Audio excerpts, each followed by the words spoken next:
A meek hobbit of the Shire and his 8 companions set out on a journey to Mount Doom to destroy the One Ring and the Dark Lord Sauron. This is my review of The Lord of the Rings, The Fellowship of the Ring.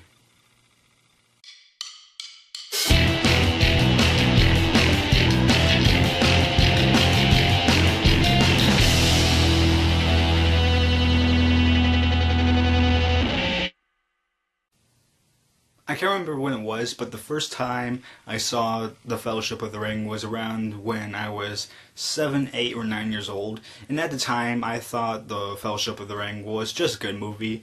But after I saw the other 2 movies of the trilogy, and after all the years, and after rewatching the entire trilogy over and over again, I today think that the Lord of the Rings trilogy is one of the best movie trilogies of all time.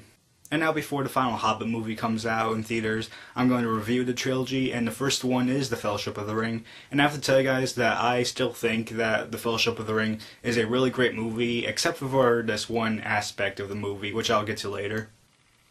The good points. I think the best point coming out of this movie is the directing by Peter Jackson, because he brought this fantasy world to life, and he brought it on this grand and epic scale.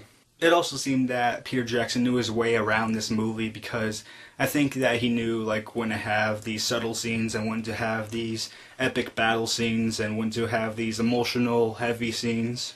And I liked how Peter Jackson used different camera techniques in this movie because of different scenarios where the cast members playing the hobbits and the cast members playing the humans were in the same scene at the same time. They had to use forced perspective shots, to make it look like the members of the cast playing the hobbits were smaller than the members of the cast playing the humans. But it wasn't just the directing that brought this movie to life. I thought it was also due to the writing, the acting, the production design, the costume design, the makeup, and the visual effects of this movie. So Peter Jackson wasn't only the director of this movie, but he was also the writer. And I think that he knew, and so did his co-writers, that they had to play this movie very carefully.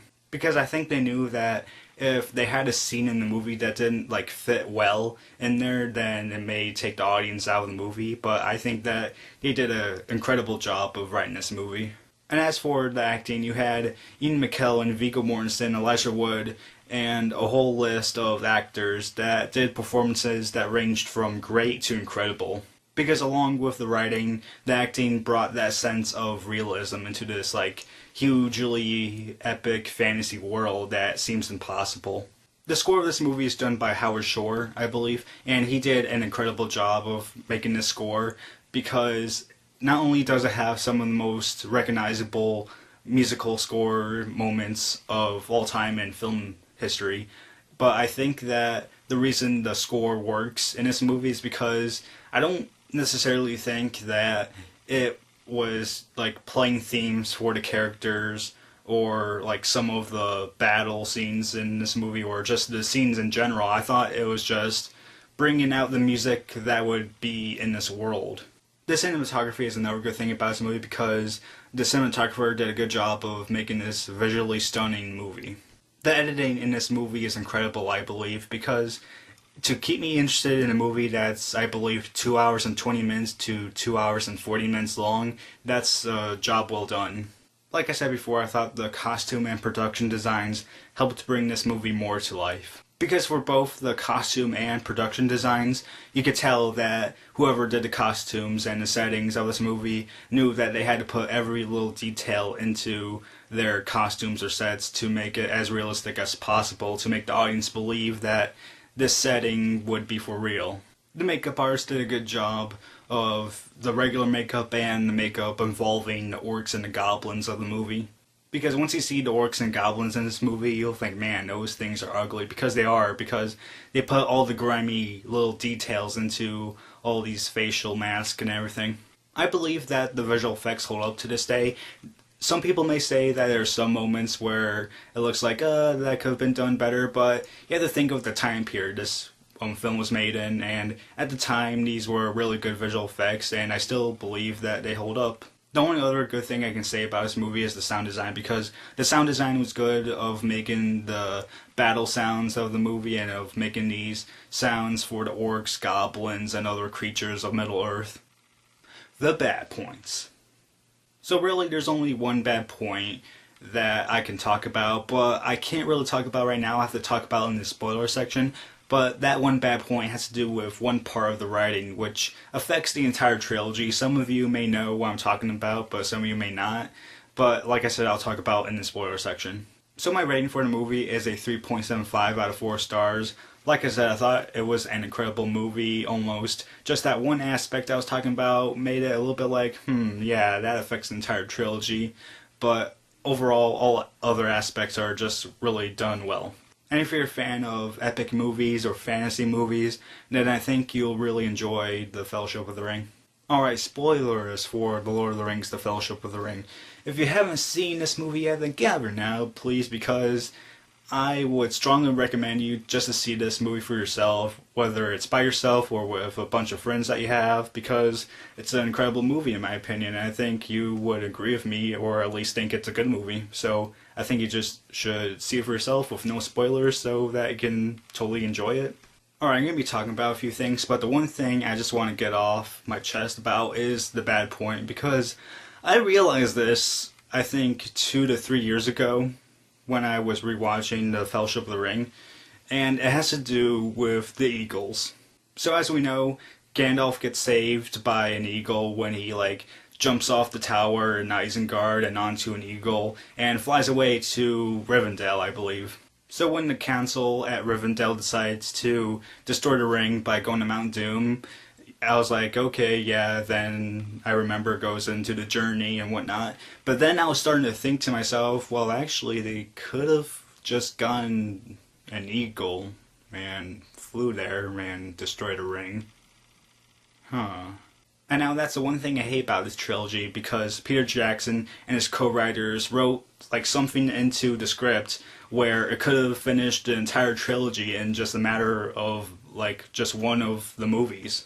Now, I haven't read the book, so I don't know if there's a reason why the Eagles can't help the Fellowship. But if there's a reason why they can't help, then why didn't Peter Jackson and his co-writers write that into the script? Was it just too long to explain? And if it was too long to explain, then just give us the gist of why they couldn't help. Because if you write something into your movie that could help your characters in just one movie instead of an entire trilogy, then you better explain why our characters can't use that option so that the audience doesn't realize that they could have just used that option in the first place. And really the only other thing I want to spoil is with the scene at the bridge of Khazad-dûm, I believe, with Gandalf fighting off the beast. The first time I saw that scene, I got a bunch of goosebumps all over my body, and I still get goosebumps and chills every time I see that scene. Because the directing, writing, and acting in the scene are done incredibly well, and I consider the scene to be one of the best movie scenes of all time. And of course, this scene has one of the best movie lines of all time, which is, "You shall not pass." And the beast walks on the bridge, and the bridge falls apart, and the beast falls down the chasm, and it looks like Gandalf defeated the beast, but then when Gandalf turns around, the whip of the beast comes up and grabs Gandalf's leg, and gets Gandalf to fall over the ledge, but Gandalf grabs the edge of the ledge, and he sort of climbs up, but he doesn't have the strength, it looks like. And then Frodo and some of the others of the Fellowship are yelling at him "Gandalf!" And Gandalf takes one last look at them, and he's like, "Fly, you fools!" And then Frodo's like, "No!" And I was thinking the same thing when I saw this scene for the first time, because I hadn't read the book, so I didn't know what to expect, and at the time, I thought to myself, wow, I can't believe they killed off Gandalf, because he seemed like an important character. And the rest of the scene is done beautifully with the directing, acting, and the score of the movie, because I guess Peter Jackson knew that he had to slow down this movie scene just a little bit for a little bit of a slow motion, emotional effect, just to have that sinking feeling that, oh my god, Gandalf is dead. And as the rest of the scene is happening in slow motion, and as we see the Fellowship get out of the mines, and we see their faces of confusion, of sadness, of anger. Like, you like feel those emotions as well. And I'll say that the first time I saw this scene, I was crying as well because of like what was happening, and with the score in the background also, because it made me sad. And every time I see this scene, I get a little bit teary-eyed. And usually you have to do a lot for me in a movie to make me teary-eyed every time I see that exact scene when I rewatch a movie. And I think the reason I cried was not just because of Gandalf dying or because of the score in the background, but I think it's because that when Frodo was walking away from the Fellowship, and then when Aragorn was like, "Frodo!" and when you turn around and you saw like him crying and everything, I was like, oh my god. But yeah, that's my review of The Lord of the Rings, The Fellowship of the Ring. Hope you guys liked it, and other than that, guys, that's it.